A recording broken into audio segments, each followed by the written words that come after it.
Hello everyone and welcome back. You are going to see 75 million people in the background because there's 75 million people in my house and my girlfriend is too loud for normal people today. So we're going to record this team builder impromptu. I was waiting for her to comment, but she did not. All right, so this matchup is weird. We're coming off of a tough L, and I will own the L because it's my fault that we lost. I played like I didn't know how Pokemon was. I learned my type matchups last week. I went back into the lab, and then we're back out this week, and hopefully we can bounce back. But you know, 2-1 is still fine. I'd rather be 3-1, so let's see if we can do that. Before we get started today, I would really appreciate that like, subscribe if you're new. Do not forget to hit the notification bells to watch all of our league content, and share your video. I don't care who you share it with. Just do it. Really appreciate it. Comments help the algorithm. Likes help the algorithm. You know what's up. Thank you. If you don't know our team is sitting above me. You can see the Terra Pokemon as well above there. You'll see their Terra symbol. They once again, I'd like to reiterate that all Pokemon that have Terra access have full Terra access. So they will be 100% Terra, no other options. They can do everything. Any typing, doesn't matter. We have Great Tusk, Dango, Wake, Mew, E.T., Torkoal, Brute Bonnet, Quag, Tonchcrow, Magneton, and Kricketune, who Kricketune is probably... We almost brought Kricketune to this game. Want to let y'all know ahead of time. Almost did it. But we're going against Dragapults and the New York Yampers this week. Another 2-1 team. We have one differential point better than them, so this win would really help us out a ton. If I would have won last week and played my game how I needed to play, we would be sitting pretty at 3-0. Maybe first place, but you know, it is what it is. We are rocking the Iron Bundle Cinderace, Gengar, Regidrago, who can Terra, Decidueye, Hisuian form, Tyranitar, who can Terra, Florges, Fortress, Pincurchin, and Gastrodon. I fully expect to see the first three, Iron Bundle, Cinderace, Gengar, and then I also expect to see Decidueye, Titar. The last mon is kind of a toss-up. Decidueye also might not come to this game. I fully expect Bundle, Race, Gengar, and Titar. Florges, I think any combination of Gastro, Fortress, Florges, and Decidueye could come.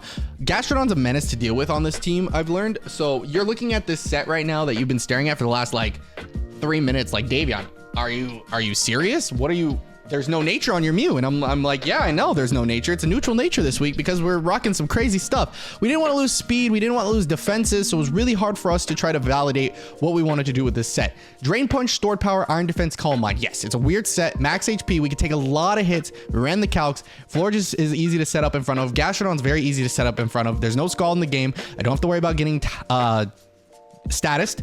So there's that. The other Pokemon that are potentially could be sat in front of, depending on what happens, is Tyranitar. We were doing it in mocks, and Tyranitar actually cannot kill me, even if it's banded, if I have an Iron Defense up. So if I get a couple up, it's actually a fair game. And then if it's Terra's, which I fully expect it to, Drain Punch won't do anything, but Stored Power will kill it. Has a chance to kill it, basically. So I can, during mocks, I only got 1 kill out of it. This Pokemon could do damage, depending on how my opponent plays around it. So there's that to think about, and how much damage I actually take. So just something to think about when we're going through this battle. Mew could potentially be a good game manager, game ender, and something to actually break the team down. I actually came back in mocks from a 3-6 and won because Mew popped off. So it's like those things you got to think about. Next up, we have potentially the MVP of this game. I think this might be the second or most important Pokemon in this matchup, and that's Great Tusk. I say this every week, and I freaking let this thing die every freaking week. This week, I played around mocks, I did what I was supposed to do, and hopefully we can come in there and win with this thing. Headlong Rush, Knockoff, CC, Fire Fang. It's Scarfed, which means it's going to outspeed everything. It's faster than Bundle right now. We're adamant. We kill with a close combat. We do about 89% max with a Headlong Rush. If it's not Boots, it's dead. If it is Boots, we're good because we could take damage from that without it being specs. That's the big thing we're worried about. Another potential MVP is Torkoal. Heavy Duty Boots, Drought, Rapid Spin, Stealth Rock, Lava Plume, Body Press. I checked the set. It's right this week. It's max defense. We want to be able to take hits from Race. It obviously swallows hits from Cinderace, potentially some hits from Decidueye if we need it to. It all is going to come down to what we need to play, how we need to play it out with this Pokemon. It also helps a lot with Titar. If it does for some reason Terra Ground and it goes into a Terra Ground Earthquake, that might be best case scenario because of what else we have on the team. I don't think it would do that, but if it does, that's okay, you know. It also helps with Fortress as well, obviously. But we want to get Rocks Up. Rocks Up are really important in this matchup because I don't think he's going to bring 3 Boots. It feels useless. So if he only brings a few, it's going to do damage to things. I'd like to get rocks up because of that damage, and the chip damage is really important, but it shows kind of what items are being held, and it reveals, like, if I see rocks on field and Iron Bundle comes in and it doesn't take damage, I know you're heavy duty boots, and I don't have to calc for specs to play on the safer side or do other things. Next up, we have Brute Bonnet, who I think might potentially pop off this game. It's Terra Poison this week. Booster energy, Seed Bomb, Terra Blast, Thief, and Spore, right? We're getting stabbed from every move because Thief is a dark move. Spore puts something to sleep instantly. We've calculated, it pretty much takes one singular hit outside of maybe a Specs Ice Beam from Bundle or a Pyro Ball if I'm not Terra'd from Cinderace. Seed Bomb can kill off an Iron Bundle. Seed Bomb can kill a Tyranitar potentially. Seed Bomb can kill Gastrodon. The whole point though is to have Sun up, get everything together, him wasting turns of my Sun, then I pop my booster energy to get the same boost back, and I thief off an item, right? That's the real goal, and I think is going to be the detrimental changing point of this game. And if Florges is here, it dies to a Terra Blast, right? We know how to play this around this. This is how it's going to be. I think Brubana is going to be the real deciding factor of this game, how we play around with that. Next up, we have Magneton, Eviolite, Analytic, Discharge, Volt Switch, Flash Cannon, Reflect. This thing actually swaps in on Iron Bundle very effectively. We saw, I think, Specs in the Sun did like 40-something%, and then non-Specs, even not without Sun, was like 30-something%. So we have options. This is it. It kills with Discharge.